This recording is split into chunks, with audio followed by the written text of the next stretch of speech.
अस्सलाम वालेकुम गाइस, आज की वीडियो में ना हम बड़ा मज़े का स्नैक बनाने जा रहे हैं कि जो देखने में भी इतना वो दिलकश लगता है और खाने में लाजवाब है।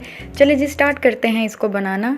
यहाँ पे मैंने एक बाउल लिया है और इसमें 1 कप मैदा का ऐड किया है और इसी के साथ 1 टीस्पून नमक ऐड किया है और 1 टीस्पून मैंने सफ़ेद तिल ऐड किए हैं। अगर आपके पास हैं तो आप ऐड कर लें। 2 टेबलस्पून भर के मेल्ट घी ऐड किया है और इसको आपने ना नीम गर्म पानी से अच्छे से गूंद लेना है। और आपने ख्याल रखना है कि जो डो है ना वो आपने ज़्यादा सॉफ्ट नहीं करनी, थोड़ा हार्ड आपने रखना है।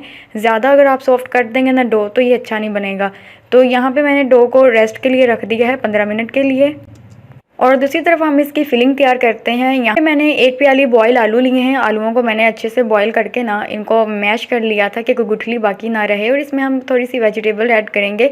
शिमला मिर्च भी बारीक काट के मैंने थोड़ी सी ऐड की है और इसी के साथ बारीक कटी हुई गाजर ऐड की है और प्याज को भी ना बारीक काट के मैंने ऐड कर दिया था। और इसके बाद इसमें जाएगा कुटा हुआ अदरक, बारीक कटी हुई हरी मिर्च जाएगी और इसी के साथ बारीक कटा हुआ हरा धनिया जाएगा। और ये जो हमने वेजिटेबल डाली है ना ये इन स्नैक का जो जायका है उसको ये और इन्हांस कर देगा। इसी के साथ यहाँ पे बेसिक से हमने स्पाइसेस ऐड करने हैं। 1 टेबलस्पून मैंने नमक ऐड किया है, 1 टेबलस्पून चिली फ्लेक्स ऐड किए हैं और हाफ़ टी स्पून जितनी चिली पाउडर ऐड किया है और 1 टेबलस्पून खुश्क धनिया पाउडर ऐड किया है और उसके साथ ज़ीरा powder half tea spoon add किया है। इसी के साथ जाएगा 2 टेबलस्पून कॉर्नफ्लोर। अगर कॉर्नफ्लोर नहीं है तो आप मैदे का भी इस्तेमाल कर सकते हैं या चावल के आटे का भी इस्तेमाल कर सकते हैं। अब इस मिक्सचर को हमने हाथों की मदद से अच्छे से कर लेना है मिक्स। 15 मिनट के बाद ये डो बहुत ही अच्छे से सेट हो चुकी है। आपने इस तरह से डो का एक ही पेड़ा आप बना लेना है इस तरह से। और इस पेड़े से ना आपने बड़े साइज़ की रोटी बना लेनी है कि जो आमतौर पे हमारे घरों में रोटी होती है उस तरह की आपने रोटी इसकी बेल लेनी है। ना ही ज़्यादा ये मोटी होनी चाहिए ना ही ज़्यादा ये पतली होनी चाहिए, जस्ट यही आपने इसकी थिकनेस रखनी है। और ये जो हमने अपना पेस्ट बनाया है ना इसके ऊपर हमने इस तरह से स्प्रेड करना शुरू कर देना है। थोड़ी थोड़ी क्वान्टिटी में आप इसको रखें और हाथों की मदद से इस तरह से स्प्रेड कर दें।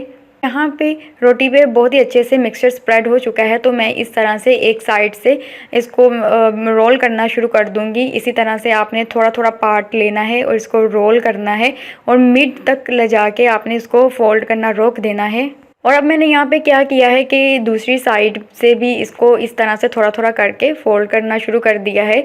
और इस तरह से ये दोनों फोल्ड को इस तरह से आपने हाथों की मदद से प्रेस करके इस तरह से आपने इसको हिला लेना है। इसके किनारों को आप जोड़ लें और यहाँ पे आप इस तरह से एक हाफ इंच पे या 1 इंच के फासले पे कट्स लगा लें। और काटते हुए ना आप इंश्योर कर लें कि आपकी जो छुरी है ना ये तेज़ होनी चाहिए। अगर आपकी छुरी तेज़ नहीं ना होगी तो ये बहुत मुश्किल से कटेंगे और फाइन कटिंग यहाँ पे नहीं होगी। और यहाँ पे देखिए मैंने ये सारी कटिंग कंप्लीट कर लिया और ये 1 बाय 1 मैं इसको उठाऊंगी और ये आप चेक कीजिए इस तरह से ये कितने प्यारे हार्ट की आपने इसको शेप दे देनी है। और हाथों की मदद से आपने ना इसको हार्ट की शेप दे देनी है। सेंटर से आप इस तरह से इसको सेट कर लें। तो ये देखिए नीचे से आप थोड़ी सी इसकी नॉब बनाएं और हाथों की मदद से थोड़ा सा इसको प्रेस करें और हार्ट की शेप में आप इसको ले आएं। ये देखने में इतने ये प्यारे लग रहे होते हैं हार्ट शेप में, बच्चों को भी ये बहुत अच्छे लगते हैं। ये बहुत अट्रैक्टिव भी होते हैं और जायके में ये भरपूर होते हैं। और इसी तरह से मैं ये ना सारे स्नैक रेडी कर लूँगी। बस आप इसको हल्का सा प्रेस करें और इसको इसकी शेप को सेट कर लें और ये रेडी टू अब फ्राई हैं। अब मैं इनको फ्राई कर लूँगी। यहाँ पे मैंने फ्राइंग पैन में ऑयल को पहले से गर्म कर लिया था और 1 बाय 1 ये स्नैक इसके अंदर डालती जाऊँगी और इनको गोल्डन ब्राउन कलर आने तक इनको अच्छे से कर लूँगी फ्राई। जब ये एक साइड से ये इनका कलर चेंज हो जाए तो आप इसकी साइड पलट दें। और इस तरह से ये बड़ी झटपट से बन जाने वाले स्नैक हैं और जायके से भरपूर हैं, देखने में भी बड़े खूबसूरत हैं, खाने में भी बड़े खूबसूरत हैं। आप इसी तरह से एक ही तरह के स्नैक को आप डिफरेंट शेप में बना सकते हैं।